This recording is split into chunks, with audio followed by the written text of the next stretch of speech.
बहुत पुरानी बात है। एक राजा था। वह अपनी रानी को बहुत प्यार करता था। राजा का एक ही पुत्र था। संयोग से रानी को किसी रोग ने घेर लिया। राजा ने रोग को दूर करने के लिए अनेक उपचार किए, किंतु रोग बढ़ता ही गया। रानी को बिस्तर पर लेटे लेटे कई माह हो गए। वह जीवन की आशा छोड़ चुकी थी, किंतु पुत्र के मुँह में बिस्तर पर पड़े पड़े ना जाने क्या क्या सोचती रहती थी। एक दिन रानी ने देखा कि उसके कमरे में एक चिड़िया का घोंसला है। घोंसले में दो बच्चे हैं, चिड़ा और चिड़िया।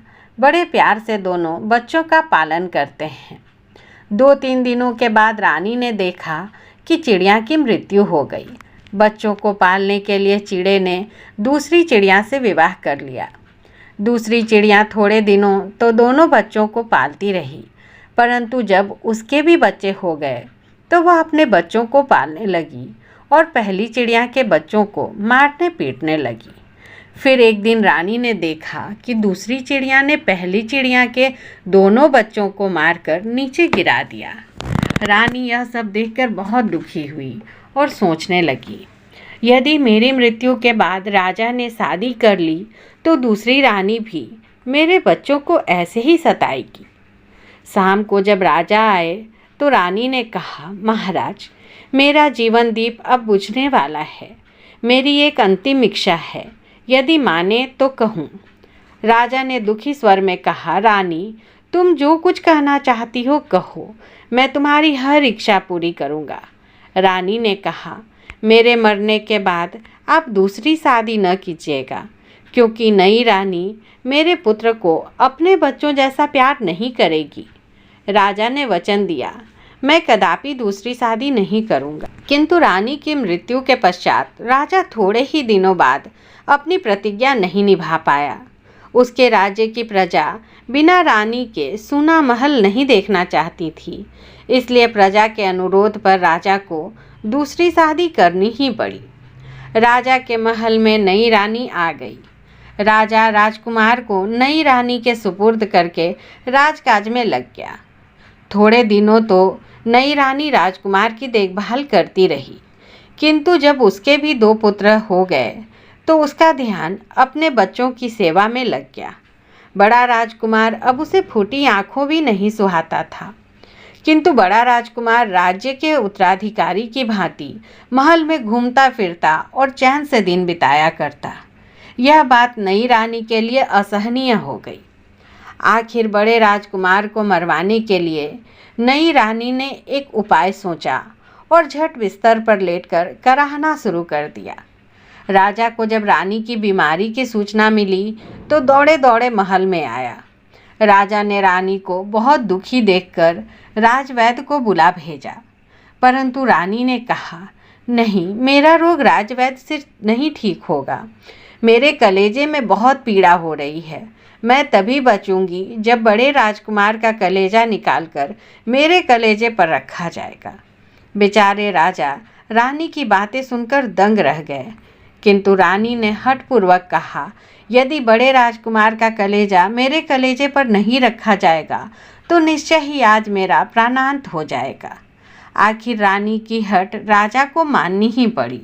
मंत्री को बुलाकर उन्होंने राजकुमार को मरवाने का हुक्म दे दिया। मंत्री राजा की इस आज्ञा से बहुत दुखी हुआ। उन्होंने प्रकट में तो बड़े राजकुमार को जल्लाद के हवाले कर दिया, किंतु जब जल्लाद मारने के लिए राजकुमार को जंगल में ले गया तो चुपके से घोड़े पर सवार हो मंत्री भी जंगल में जा पहुंचा। जल्लाद को अच्छी तरह समझा बुझाकर मंत्री ने राजकुमार को अपने घर में जाकर छिपा दिया और किसी जानवर का कलेजा जल्लाद के हाथों रानी के पास भिजवा दिया। बड़े राजकुमार की मृत्यु की सूचना पाकर रानी बहुत प्रसन्न हुई।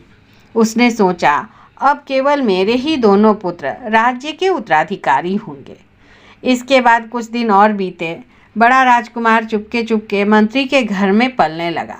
मंत्री उसे अपने पुत्र से भी अधिक स्नेह करता था। नई रानी के दोनों राजकुमारों की तरह वह भी बड़ा हो गया। एक रात राजा ने सोते सोते स्वप्न देखा। स्वप्न बड़ा विचित्र था। सुबह राजा की आंखें खुली तो स्वप्न की बातें सोच सोचकर वे बड़े परेशान हुए और मन ही मन में निश्चय किया कि स्वप्न में जो वस्तु मुझे दिखाई दी उसे प्राप्त करने के लिए हर संभव प्रयत्न करूंगा। राजा ने मंत्री को बुलाकर कहा, आज दरबार अच्छी तरह से सजाया जाए।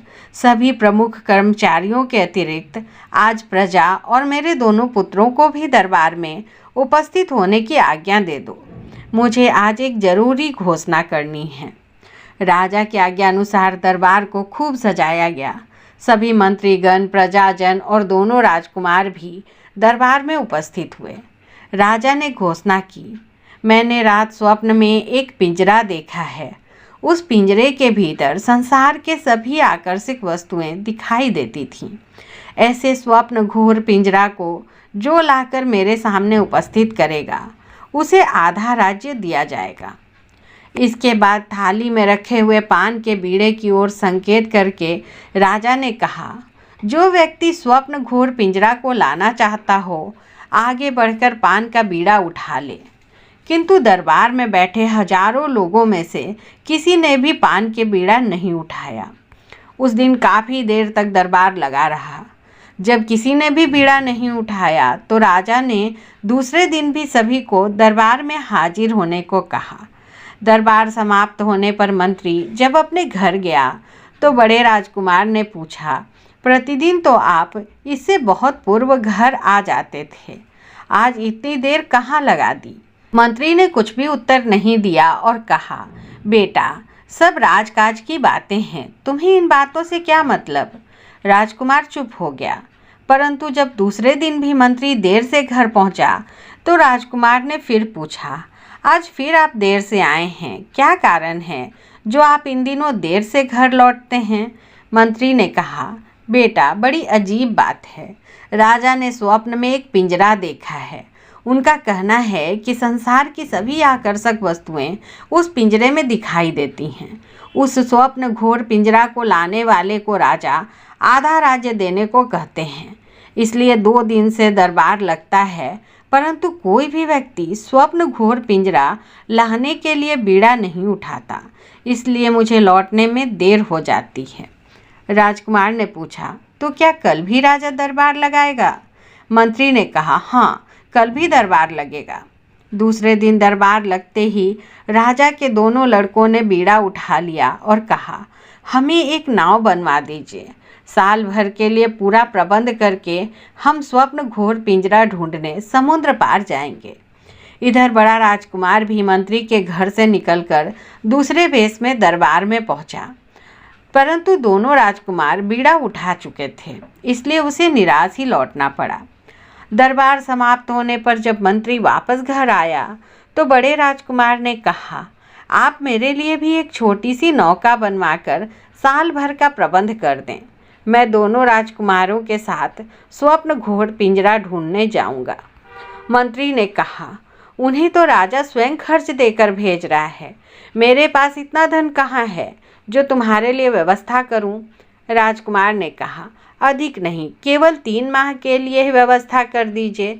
इतने समय के भीतर मैं कोशिश करके लौट आऊँगा। राजकुमार के बहुत आग्रह करने पर मंत्री ने उसके लिए भी एक छोटी सी नौका बनवाकर 3 महीने के खर्च की व्यवस्था कर दी। दोनों राजकुमारों के पीछे पीछे बड़े राजकुमार ने भी अपनी नौका समुद्र में डाल दी। आगे आगे दोनों छोटे राजकुमार और पीछे पीछे बड़ा राजकुमार नौका बढ़ाते समुद्र के किनारे किनारे चले जा रहे थे। चलते चलते जब शाम हो गई तो दोनों छोटे राजकुमारों को समुद्र किनारे कोई सराय सी दिखाई दी।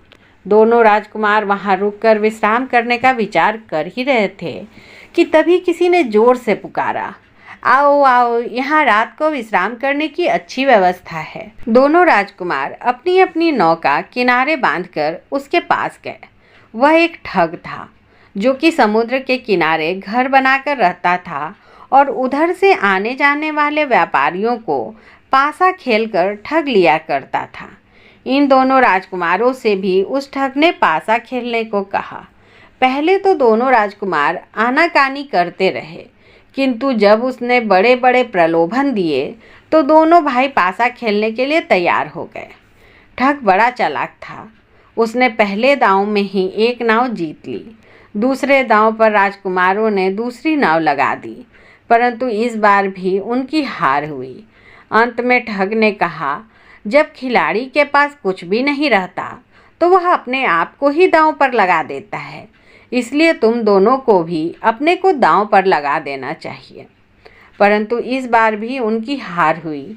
दोनों राजकुमारों को जीतकर ठग ने उनके कानों और नाक में 5-5 कौड़ियाँ पहना दी और जीवन भर के लिए उन्हें अपना गुलाम बना लिया।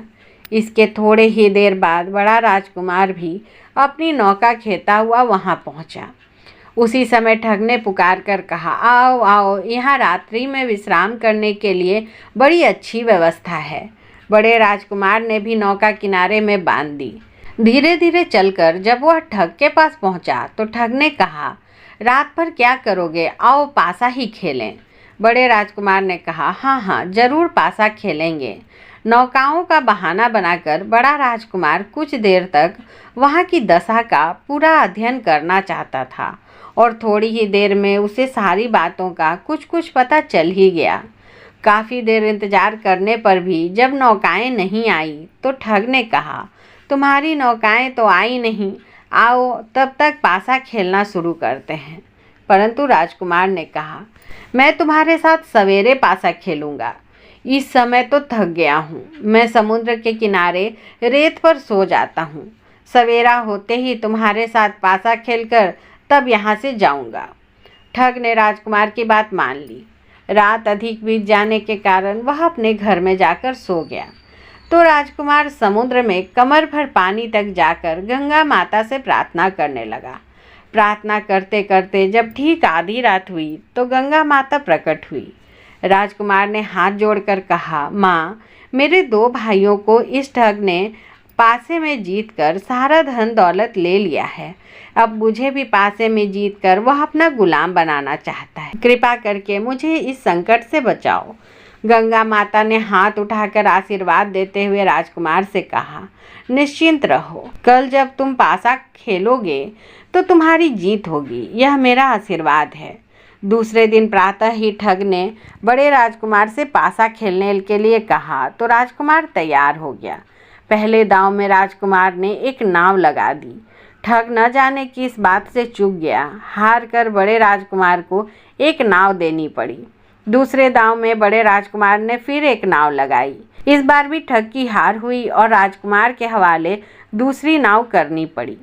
तीसरे दांव में बड़े राजकुमार ने कहा, अब तुम सारे धन के साथ स्वयं को दांव पर लगाओ। ठग ने तीसरा दांव लगाया तो हार कर बड़े राजकुमार का गुलाम बनना पड़ा। पासा जीतने के तुरंत बाद ही बड़े राजकुमार ने कहा, अपने घर की चाबी देकर अब तुम यहाँ से चले जाओ। मैं तुम्हें गुलाम नहीं बनाता, किंतु आज से ऐसा बुरा कर्म न करना।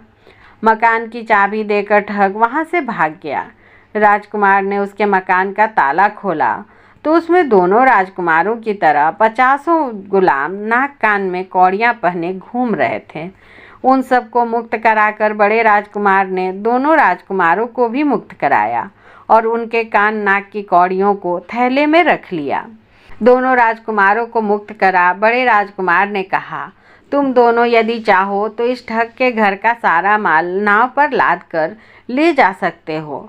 परंतु दोनों राजकुमारों ने कहा, धन की हमें क्या ज़रूरत है, हम दोनों राजा के लड़के हैं। हम पिता के लिए स्वप्न घोर पिंजरा ढूंढने जा रहे हैं, वही हमारे लिए सबसे बड़ा धन है। इतना कहकर दोनों राजकुमार अपनी अपनी नौका लेकर आगे बढ़ गए। अब बड़ा राजकुमार ठग के घर के एक एक कमरे को खोल खोल कर देखने लगा। देखते देखते उसे एक कमरे में चिड़ियों के 3 पंख रखे हुए दिखाई दिए। राजकुमार ने तीनों पंखों को हाथ में उठाया। जब वह एक पंख को अलग हाथ में लेकर ध्यान से देखने लगा तो उसकी सुगंध से वह 80 साल का बूढ़ा हो गया।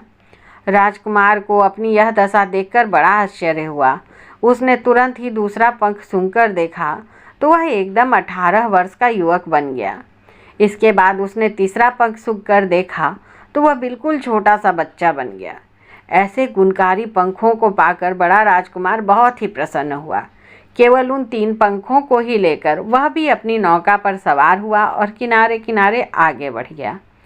चलते चलते जब शाम हुई तो बड़े राजकुमार ने दोनों राजकुमारों की नौका एक पेड़ से बंधी हुई देखी। दोनों राजकुमार पेड़ के नीचे भोजन बनाने की तैयारी कर रहे थे। उनके साथ ही बड़े राजकुमार ने भी पेड़ के नीचे रात बिताने का निश्चय किया। दोनों राजकुमारों के साथ बड़े राजकुमार ने भी अपना भोजन बनाया और खा पीकर वृक्ष के नीचे लेट गया। धीरे धीरे रात बीत रही थी। तीनों राजकुमार वृक्ष के नीचे लेटे हुए थे। उनमें से दोनों छोटे राजकुमार तो सो गए, परंतु बड़ा राजकुमार कई प्रकार की चिंताओं में जागता रहा। जब आधी रात का समय हुआ तो उस वृक्ष के ऊपर से विधि और विधाता उड़ते चले जा रहे थे। तीनों राजकुमारों को किनारे पर नौका बांधकर वृक्ष के नीचे सोते देखकर विधि ने विधाता से पूछा, ये तीनों राजकुमार इस वृक्ष के नीचे क्यों सोए हैं? विधाता ने कहा, यह तो संसार है, इसमें न जाने कौन कहाँ सोता है। तुम्हें इन बातों से क्या लेना, तुम अपनी राह चलो। परंतु विधि ने वहीं रुककर कहा, जब तक आप मेरे प्रश्न का उत्तर नहीं देंगे मैं आगे नहीं जाऊंगी। विधाता ने कहा, अच्छा सुनो, ये तीनों राजकुमार एक बहुत ही धनी राजा के पुत्र हैं। इनके पिता ने स्वप्न में स्वप्न घोर पिंजरा देखा है। उसे प्राप्त करने के लिए ही ये तीनों राजकुमार निकले हैं, परंतु इन तीनों को पता नहीं है कि वह पिंजरा कहाँ है। विधि ने कहा, कहाँ है वह पिंजरा? विधाता ने कहा, वह पिंजरा पाताल लोक में सब्ज परी और लाल परी के पास है। विधि ने कहा, वह पिंजरा इन्हें कैसे मिल सकता है? विधाता ने कहा, जिस पेड़ के नीचे ये राजकुमार सोए हैं उसी पेड़ की जड़ नीचे पाताल लोक में सब्ज परी के कमरे तक गई है। पेड़ के पास एक मोटा छिद्र है, उसमें होकर यदि कोई पेड़ की जड़ के सहारे पाताल लोक में जाए तो उसे अवश्य स्वप्न घोर पिंजरा प्राप्त होगा। ऐसा कह विधि और विधाता अपनी राह चले गए। दोनों छोटे राजकुमार तो सो रहे थे, परंतु बड़े राजकुमार ने विधि और विधाता की सारी बातें सुन ली। प्रातः होते ही बड़े राजकुमार ने कहा, भाई तुम दोनों जिस वस्तु की तलाश में जा रहे हो वह तो इसी पेड़ के नीचे पाताल लोक में है। पेड़ के पास यह देखो एक छिद्र है, इसी के सहारे तुम में से एक पाताल लोक में जाकर उसे ला सकता है। परंतु उनमें से कोई भी पाताल लोक जाने के लिए तैयार नहीं हुआ। बड़े राजकुमार ने कहा, अच्छा तुम दोनों यहीं बैठे रहो, मैं पाताल लोक में जाकर स्वप्न घोर पिंजरा लाता हूँ। इतना कहकर बड़ा राजकुमार छिद्र में से होकर जड़ के सहारे उतरता उतरता सब्ज परी के कमरे में जा पहुँचा। सब्ज परी उस समय सो रही थी। राजकुमार सब्ज परी के कमरे में पहुँचते ही इधर उधर चौकन्ना होकर देखने लगा। उसने परी के पलंग के पास एक थाल में सिंदूर और पान रखा हुआ देखा। इनके साथ ही थाल में एक पत्र भी रखा हुआ था, जिसमें लिखा हुआ था, जो व्यक्ति सबसे पहले इस कमरे में आएगा वही मेरा पति होगा। उसे चाहिए कि थाल का पान खाकर मेरी मांग में सिंदूर भर दे, मैं उसकी पत्नी बन जाऊंगी। बड़े राजकुमार ने पत्र पढ़कर वैसा ही किया। मांग में सिंदूर पड़ते ही सब्ज परी जाग उठी और राजकुमार की सेवा सत्कार में लग गई। कुछ देर विश्राम करने के बाद राजकुमार ने सब्ज परी से पूछा, क्या तुम जानती हो कि स्वप्न घोर पिंजरा कहाँ है? सब्ज परी ने कहा, वह मेरी बड़ी बहन लाल परी के पास है। वह मुझसे थोड़ी ही दूर एक भयंकर जंगल में रहती है। तुम यदि उसे प्राप्त करना चाहते हो तो वहाँ अवश्य जाओ। मैं तुम्हें एक पत्र देती हूँ। यदि तुम्हें कोई हिंसक पशु रास्ते में सताए तो तुम यह पत्र दिखा देना, फिर वह तुमसे कुछ नहीं कहेगा। इस भयंकर जंगल में हम दोनों बहनों का ही राज है। बड़ा राजकुमार सब्ज परी के पत्र लेकर लाल परी के महल की ओर चल पड़ा। जब वह थोड़ी ही दूर गया था तो मार्ग में अनेक हिंसक पशु मुंह फैलाकर उसे खाने दौड़े। उन सबको राजकुमार ने सब्ज परी का पत्र दिखाया तो उन्होंने एकदम डरकर अपना अपना मुंह बंद कर लिया और उनका सरदार राजकुमार के साथ जाकर उसे लाल परी के महल तक पहुंचाया। लाल परी के कमरे में भी राजकुमार ने वही पान, सिंदूर और पत्र देखा जो सब्ज परी के कमरे में था। राजकुमार ने पत्र पढ़ा और पान खाकर सोती हुई लाल परी की मांग में सिंदूर भर दिया। मांग में सिंदूर पड़ते ही लाल परी जाग उठी। उसने भी सब्ज परी की भांति राजकुमार को अपना पति माना और सेवा सत्कार में जुट गई। कुछ देर विश्राम करने के बाद राजकुमार ने लाल परी से पूछा, क्या तुम्हारे पास स्वप्न घोर पिंजरा है? लाल परी ने कहा, हाँ, स्वप्न घोर पिंजरा मेरे पास है। जब मैं तुम्हारी पत्नी बन चुकी हूँ तो वह तुम्हारा ही हो गया। मेरे साथ साथ तुम उसे जहाँ चाहो ले जा सकते हो। राजकुमार ने कहा, अच्छा, स्वप्न घोर पिंजरा मेरे सामने खोलकर दिखाओ और उसे लेकर मेरे साथ चलो। लाल परी ने पिंजरा उसके सामने रखकर कहा, इसे लेकर मैं तुम्हारे साथ चलती हूँ, परंतु यहाँ नहीं, सब्ज परी के घर इसे खोलकर दिखा दूंगी। स्वप्न घोर पिंजरा और लाल परी को राजकुमार सब्ज परी के पास ले आया।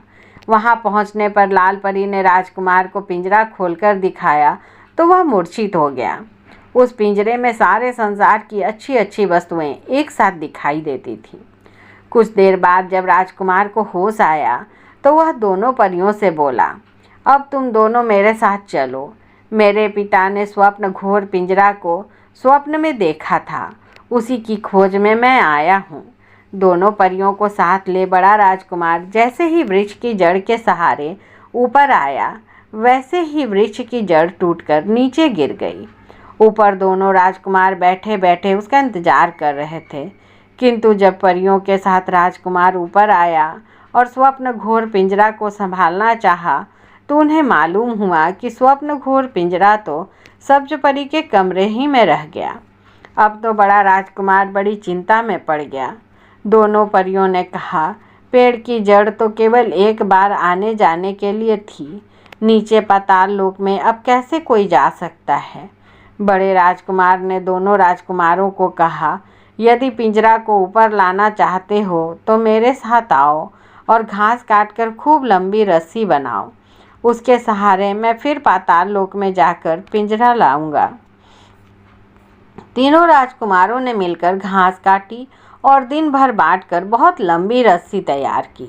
रस्सी तैयार हो जाने के बाद बड़े राजकुमार ने कहा, तुम दोनों मजबूती से रस्सी का सिरा पकड़ो, मैं इसके सहारे पाताल लोक में जाता हूँ। जब मैं नीचे से रस्सी को हिलाऊं तो तुम दोनों उसे ऊपर खींच लेना। दोनों राजकुमारों ने रस्सी का सिरा पकड़ा और बड़ा राजकुमार उसके सहारे सब्ज परी के कमरे में गया। वहां से पिंजरा उठाकर उसने रस्सी हिला दी। ऊपर से दोनों राजकुमारों ने रस्सी खींच ली।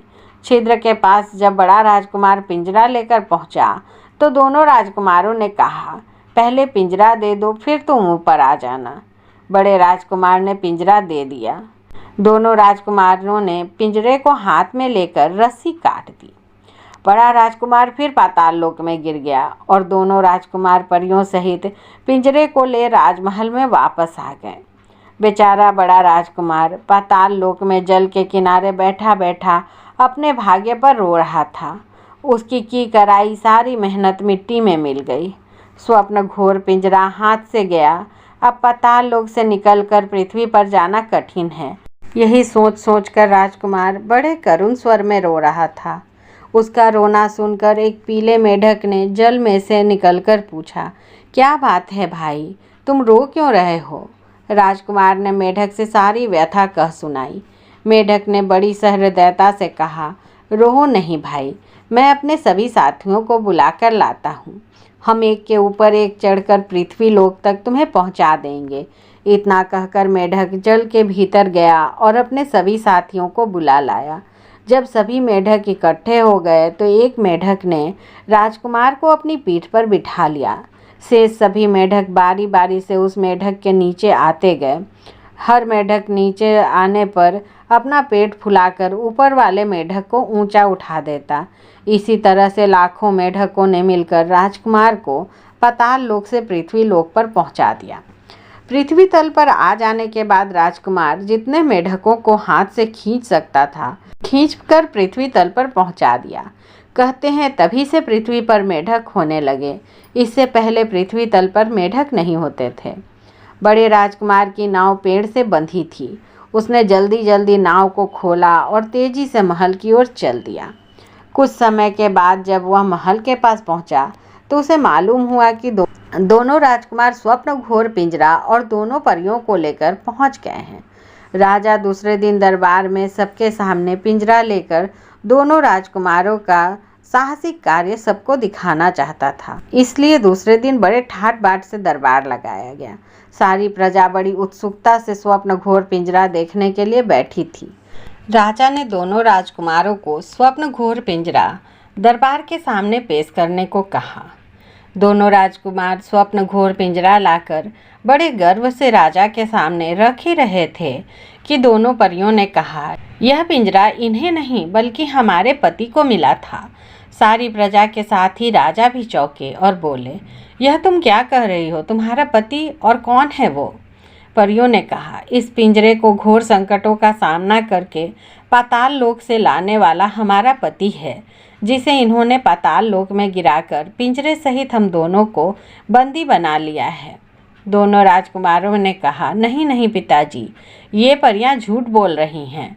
पाताल लोक से इस पिंजरे को हम दोनों ही लाए हैं, वहीं ये दोनों परियां भी हमें मिली थीं। दोनों परियों ने कहा, यदि तुम दोनों इस पिंजरे को पाताल लोक से लाए हो तो बताओ कि तुम्हें कहाँ कहाँ जाना पड़ा और किन किन घोर कठिनाइयों का सामना करना पड़ा। परंतु दोनों राजकुमार पाताल लोक के विषय में कुछ भी बताने को तैयार नहीं हुए। तब राजा ने परियों से कहा, तुम्हारे पति का पता कैसे लग सकता है? परियों ने कहा, जो व्यक्ति पाताल लोक की सारी घटनाएं बताकर स्वप्न घोर पिंजरा लाने की पूरी कहानी बता दे, वही हमारा पति है। आप सारे राज्य में इस बात की घोषणा करा दीजिए। यदि हमारा पति कहीं होगा तो पता लगते ही अवश्य आएगा। परियों के कथनानुसार राजा ने सारे राज्य में घोषणा करा दी कि जो व्यक्ति पाताल लोक से स्वप्न घोर पिंजरा लाने की कहानी सुनाएगा, वही आधे राज्य का स्वामी और दोनों परियों का पति माना जाएगा। बड़ा राजकुमार ये सारी लीला देखने के लिए राजमहल के पास एक झोपड़ी में रह रहा था। उसके पास ठग के घर से मिले तीनों पंख मौजूद थे। पहला पंख सूंघकर उसने अपने को बूढ़ा बना लिया था। शाम को जब सिपाही घूम घूम कर राजा की घोषणा सुना रहे थे तो बड़े राजकुमार ने एक सिपाही को बुलाकर कहा, भाई, स्वप्न घोर पिंजरा को पाताल लोक से लाने की थोड़ी कहानी मैं जानता हूँ। यदि राजा मुझे आज्ञा दे तो मैं सुना सकता हूँ। बूढ़े की बात सुनकर सिपाही राजा के पास गया और बोला, महाराज, स्वप्न घोर पिंजरा की थोड़ी कहानी सुनाने को एक बूढ़ा कह रहा था। आप कहें तो उसे दरबार में पेश किया जाए। राजा ने हुक्म दे दिया।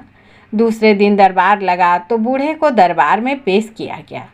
राजा ने जब कहानी सुनाने को कहा तो वह बोला, मैं केवल इतना जानता हूँ कि विधि और विधाता की बातचीत से एक राजकुमार को पिंजरे का पता मिला। वह पिंजरा लेने के लिए वृक्ष की जड़ के सहारे पाताल लोक में गया। वहाँ पहले उसे सब्ज परी मिली, जिसने राजकुमार को अपना पति मान लिया।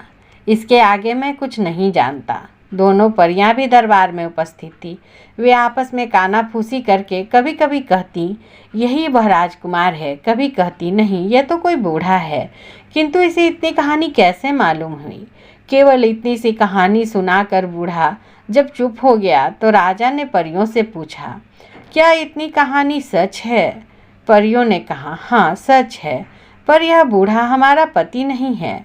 राजा ने थोड़ी सी कहानी सुनाने के बदले में बूढ़े को इनाम दे दिया। दूसरे दिन फिर दरबार में पूरी कहानी सुनाने वाले के लिए इनाम की घोषणा करके राजा ने दरबार समाप्त किया। राजकुमार ने झोपड़ी में आते ही सूखे पंख को सूंघकर अपना रूप बूढ़े से बदलकर एक बालक का बना लिया। शाम को फिर घोषणा करने वाले सिपाही को बुलाकर उसने कहा, भाई, मैं स्वप्न घोर पिंजरा की थोड़ी सी आगे की कहानी जानता हूँ। यदि राजा आज्ञा दे तो मैं सुनाने को तैयार हूँ। सिपाही ने यह बात राजा से बताई तो राजा ने उस बालक को दरबार में पेश करने को कहा। दूसरे दिन बीच सभा में खड़े होकर बालक रूपी राजकुमार ने कहा, मैं केवल इतना जानता हूँ कि सब्ज परी से शादी करके वह लाल परी के पास गया। रास्ते में उसे कई हिंसक जंतु मुंह फैलाकर खाने को दौड़े थे, किंतु सब्ज परी का पत्र दिखाकर उसने अपनी जान बचा ली थी। लाल परी के पास पहुंचकर उस राजकुमार ने उससे भी अपनी शादी कर ली और उसके पास से स्वप्न घोर पिंजरा प्राप्त करके वह फिर वहां गया। इसके आगे मैं कुछ नहीं जानता। दोनों परियां इस बालक की बातें सुनकर बहुत चकित हो रही थी। राजा ने परियों से पूछा, क्या इस बालक की बताई हुई बातें सच है? परियों ने कहा, हाँ, इसकी बताई हुई बातें सच तो अवश्य हैं, परंतु यह भी हमारा पति नहीं है। राजा ने बालक को इनाम दिया और दूसरे दिन फिर कहानी सुनाने वाले को दरबार में पेश होने की घोषणा की गई। राजकुमार इनाम लेकर अपनी झोपड़ी में आया। इस बार उसने तीसरा पंख सूंघकर अपना रूप 18 वर्ष की युवक सा बना लिया। शाम को घोषणा करते समय राजकुमार ने फिर एक सिपाही से कहा, भाई, मैं स्वप्न घोर पिंजरा की थोड़ी सी कहानी जानता हूँ।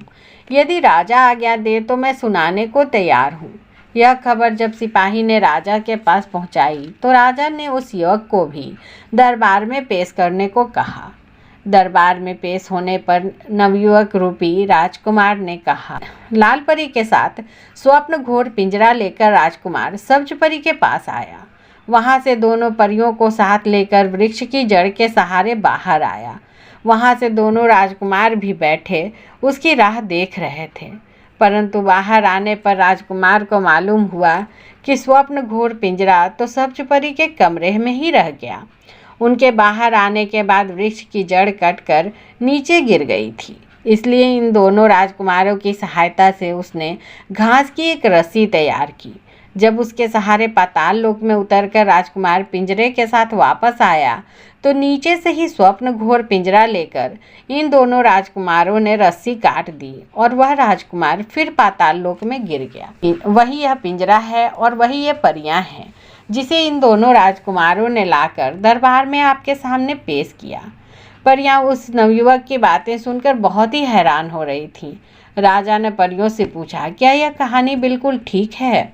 परियों ने कहा, हाँ, कहानी तो बिल्कुल ठीक है, परंतु यह नवयुवक हमारा पति नहीं है।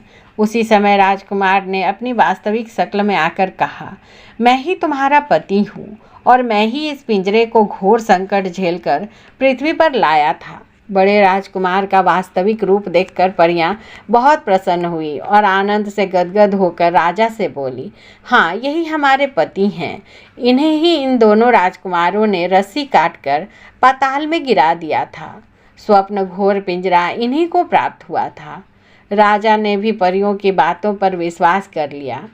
इसके बाद राजा ने राजकुमार से अपना परिचय बताने को कहा तो बड़ा राजकुमार बोला, महाराज, मैं आपका ज्येष्ठ पुत्र हूँ।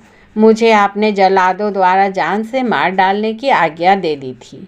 मंत्री जी की कृपा से मेरे प्राण बच गए और मैं आपकी इच्छा पूरी करने में सफल रहा। राजा अपने ज्येष्ठ पुत्र को जीवित देखकर अत्यंत प्रसन्न हुआ। उसने स्वप्न घोर पिंजरा लाने के उपलक्ष्य में उसे आधे राज्य का अधिकारी बना दिया। उसी दिन से लाल परी और सब्ज परी के साथ राजकुमार महल में रहने लगा।